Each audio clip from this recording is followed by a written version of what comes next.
अब देखिए, राहुल गांधी के नामांकन के बाद मोदी और शाह ने बहुत हमला किया है। प्रधानमंत्री मोदी ने कहा कि वायनाड में हार का डर था उन्हें, अमेठी से भी डर कर भाग गए। ये प्रधानमंत्री मोदी ने कहा। अब रायबरेली में रास्ता खोज रहे हैं। चंद्रयान के बहाने राहुल पर अमित शाह का भी निशाना। एक बार फिर से राहुल की असफल लॉन्चिंग, ये कहना अमित शाह का। सुनिए आप।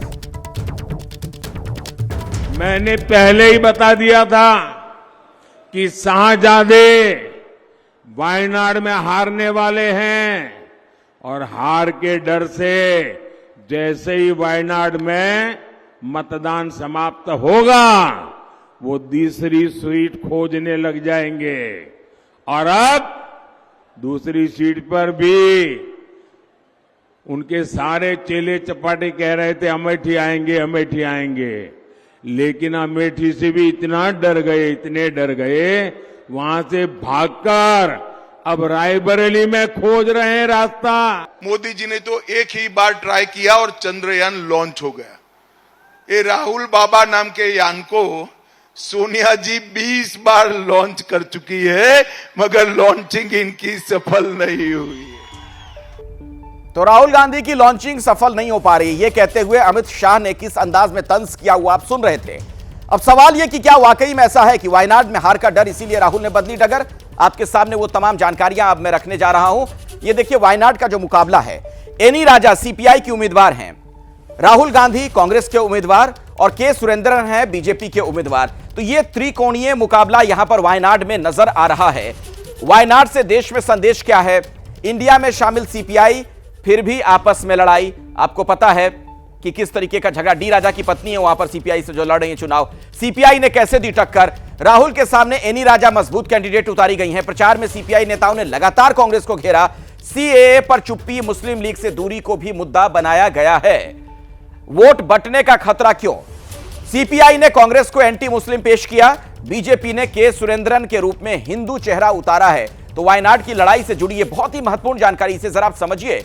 अगर हिंदू वोट बंटा तो क्या होगा? कांग्रेस को नुकसान। मुस्लिम वोट सीपीआई के साथ तो कांग्रेस को ही नुकसान, यानी दोनों परिस्थितियों में नुकसान कांग्रेस का। हिंदू मतदाता वहां पर 40% है, वायनाड की हम बात कर रहे हैं। मुस्लिम मतदाता 40%, ईसाई मतदाता 20% है। हिंदू मुस्लिम बराबर और ईसाई मतदाता 20%। सीपीआई को कैसे फायदा?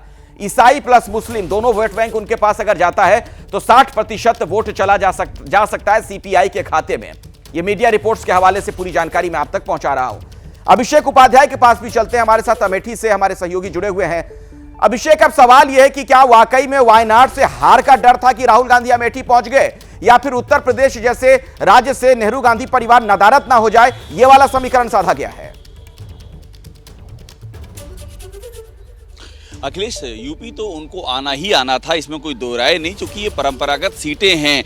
अब ये है कि ये उनका एक रणनीति थी कि वायनाड में जब वोटिंग हो जाए, वायनाड का चैप्टर क्लोज हो जाए, उसके बाद यूपी को चुना जाए, और वही उन्होंने किया। लेकिन एक बात मैं जरूर ऐड करना चाहूँगा, ये यहाँ पर सब देख करके लग रहा है कि दरअसल ये सैद्धांतिक बातें हम चाहे जो कह लें कि वो सोनिया गांधी की सीट है, वहाँ पर जो भी वहाँ से लड़ा है, कांग्रेस की बागडोर उसी के हाथ में रही है, इसलिए राहुल गांधी वहाँ जा रहे हैं। ये सारे सैद्धांतिक तर्क हैं जो कांग्रेस की ओर से राहुल गांधी के इस कदम को जस्टिफाई करने के लिए दिए जा रहे हैं।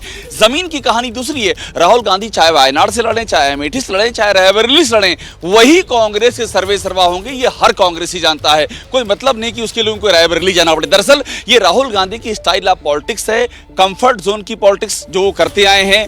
जिस तरह से रिस्क पॉलिटिक्स में लिया जाता है, जिस तरह से पॉलिटिक्स में सामने आकर के प्रतिद्वंदी को चैलेंज किया जाता है, ये मिसिंग रही है उनके उसमें। बूथ लेवल पर बैठ के करना, राज्यों में जाकर संगठन की बैठक करना, लगातार नेताओं से संपर्क में रहना, इस तरह के जो तमाम जो पेन लेने वाले काम हैं, जो हमेशा सवाल उठते रहे हैं कि राहुल गांधी आखिरकार संगठन पे इस तरह से ध्यान क्यों नहीं दे रहे हैं, प्रेस कॉन्फ्रेंसेस से, भाषणों से कब तक चलेगा। ये उसी जो कंफर्ट स्टाइल ऑफ पॉलिटिक्स है, ये उसी की एक तस्वीर। जो अगर वो यहां से लड़ते, अमेठी समय इसमें अमेठी मौजूद हूं अखिलेश, मैं आपको दावे से कह रहा हूं बहुत अच्छी टक्कर होती और कांग्रेस के लिए एक बड़ा मैसेज जाता। लेकिन उसी कंफर्ट स्टाइल ऑफ पॉलिटिक्स जो राहुल गांधी करते आए हैं, उसी का इस बार फिर तस्वीर दिखाई पड़ी। सेफ सीट थी, आसानी से जीत जाते, इसीलिए सोच करके वो रायबरेली में चले गए। अमेठी में जहां संघर्ष था वो जगह राहुल गांधी ने छोड़ दी।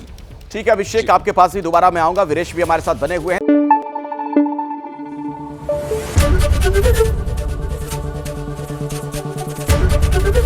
एबीपी न्यूज आपको रखे आगे।